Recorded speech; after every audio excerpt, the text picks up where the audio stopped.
Good morning बच्चों। आज हम लोग पढ़ेंगे पाठ 18 सजीवों में गति एवं प्रचलन। सभी जीवधारियों में गति और प्रचलन कैसे होता है उसके बारे में पढ़ेंगे। सबसे पहले पौधों में गति कैसे होती है उसके बारे में पढ़ेंगे। जैसे कि क्या बोला है, चलती हुई ट्रेन में या बस में जब आप लोग बैठे होंगे, कभी तो बैठे होंगे, तो आप लोग महसूस किए होंगे कि बैठे व्यक्ति को पेड़ विपरीत दिशा में तेजी से चलती हुई दिखाई देती है। तो बचपन में आप लोग सोचते हो, मैं खुद सोचती थी कि पेड़ कैसे हमारे साथ चलता है। जब हम लोग बस या ट्रेन में या फिर कोई भी गाड़ी में बैठते हैं तो ऐसा लगता है कि पौधे हमारे साथ चल रहे हैं। ऐसा मैं बचपन में सोचती थी। आप लोग के भी माइंड में ऐसा आता होगा कि पौधे कैसे हमारे साथ चलता है। क्या पौधे चलते हैं? अधिकतर पौधे अपने स्थान पर स्थिर रहते हैं, परंतु उनके विभिन्न अंग जैसे कि क्या, जड़, तना, शाखाएं, पत्तियां इत्यादि उद्दीपन की दिशा में गति करते हैं, प्रकाश की ओर गति करते हैं। तना प्रकाश की ओर गति करता है और छुई मुई की पत्तियां स्पर्श करने पर बंद हो जाती हैं। आप लोग देखे होंगे, छुई मुई की जो पौधे होता है उसकी पत्ती को आप टच करोगे, स्पर्श मतलब छुओगे, तो उसकी पत्तियां सिकुड़ जाती हैं अंदर की तरफ।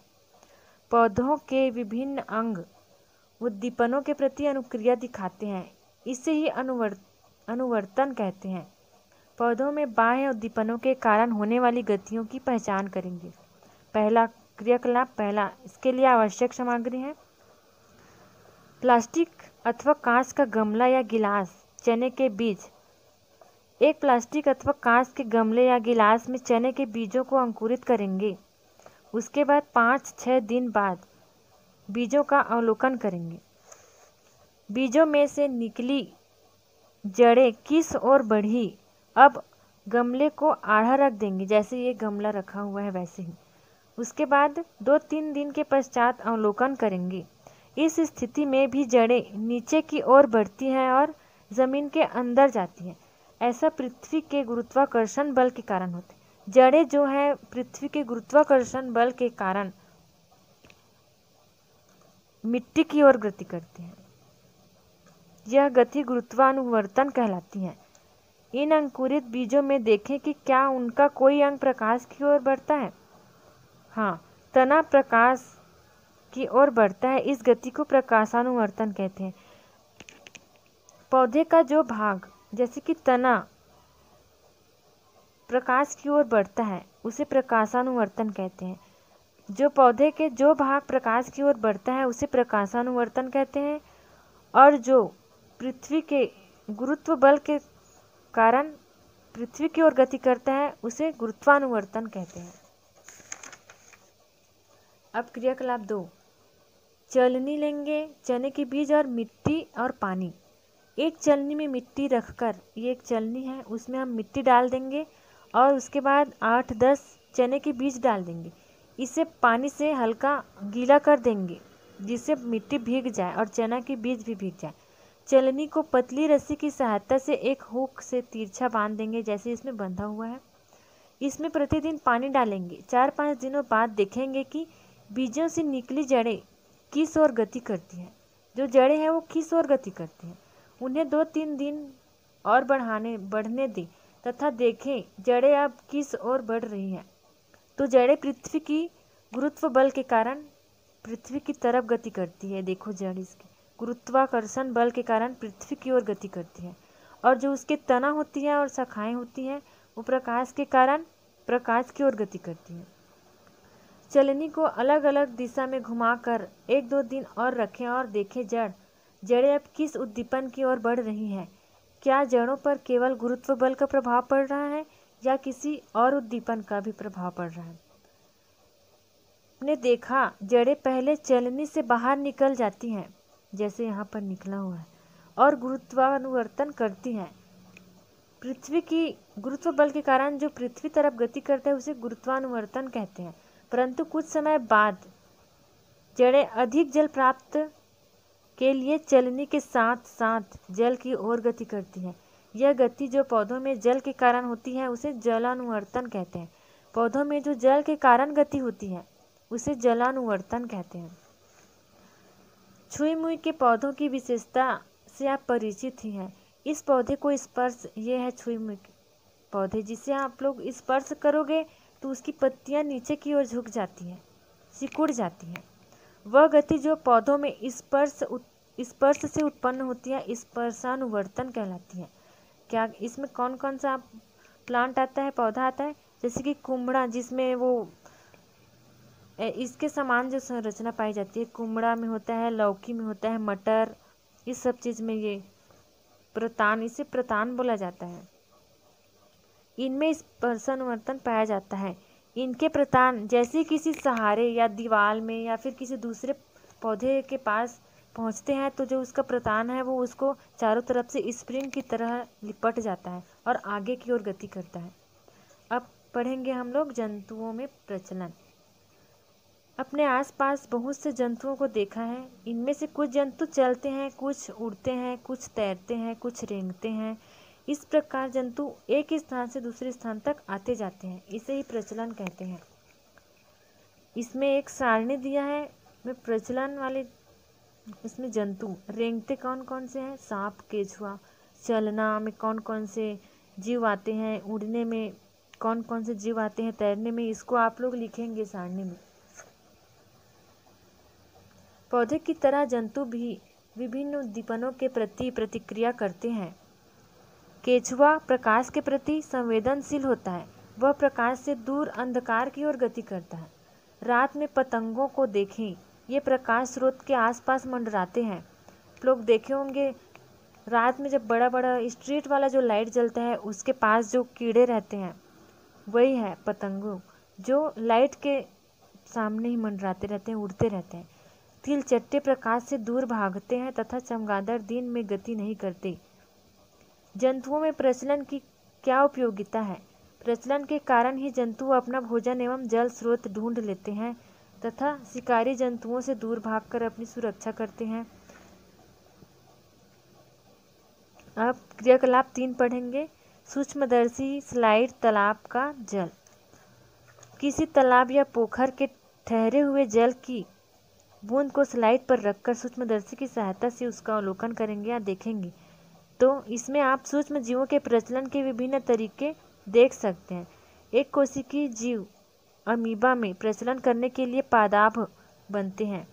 ये अमीबा है, इसमें पादाभ पाए जाते हैं जिसके कारण ये प्रचलन करते हैं। युगलिना में प्रचलन के लिए धागे की समान संरचना पाई जाती है, ये है जिसे कसाभिका कहते हैं। यह कसाभिका युगलिना को तैरने में सहायता करती है। अमीबा और युगलिना की तरह पैरामीशियम भी एक कोशिकीय जीव है। इनमें चलन हेतु पूरे शरीर की सतह के चारों ओर रोंव जैसी छोटी छोटी सीलियाँ पाई जाती हैं। यह सीलिया के कारण ही अपना मतलब पानी में तैरता है। अब क्रियाकलाप 4। केचुआ सफ़ेद कागज।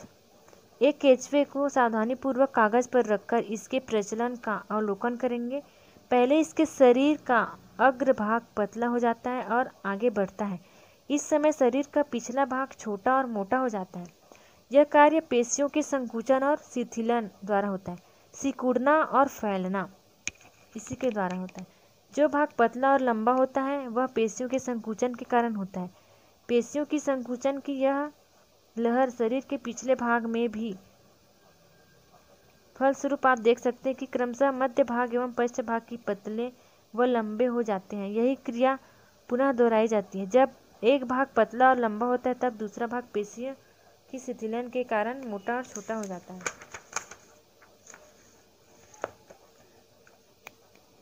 केचुआ जब बारिश होता है तो निकलता है, आप लोग देख कर अवलोकन कर सकते हो आप लोग। ने घरेलू मक्खी तथा मच्छरों को उड़ते देखा है। ये पंखों की सहायता से उड़ते हैं। पंखों में गति इनसे जुड़ी पेशियों के कारण होती है। कशेरुकी मेरुदंड क्या है? मछली में प्रचलन। जंतुओं में चलन कंकाल और पेशी तंत्र की सहायता से होता है, किंतु विभिन्न जंतुओं में चलन के तरीके भिन्न भिन्न होते हैं। आपने मछली को तैरते हुए देखा होगा। ये तैरने के लिए पेशी युक्त पूंछ तथा पंखों का प्रयोग करते हैं। सांप मांसपेशियों और रीढ़ की हड्डियों की सहायता से रेंगते हैं। इनमें पैर नहीं होते। छिपकली को चलते हुए देखें। इनके पैरों में विशेष प्रकार की गद्दियाँ होती हैं जिससे ये दीवार पर अपनी पकड़ बनाए रखती हैं।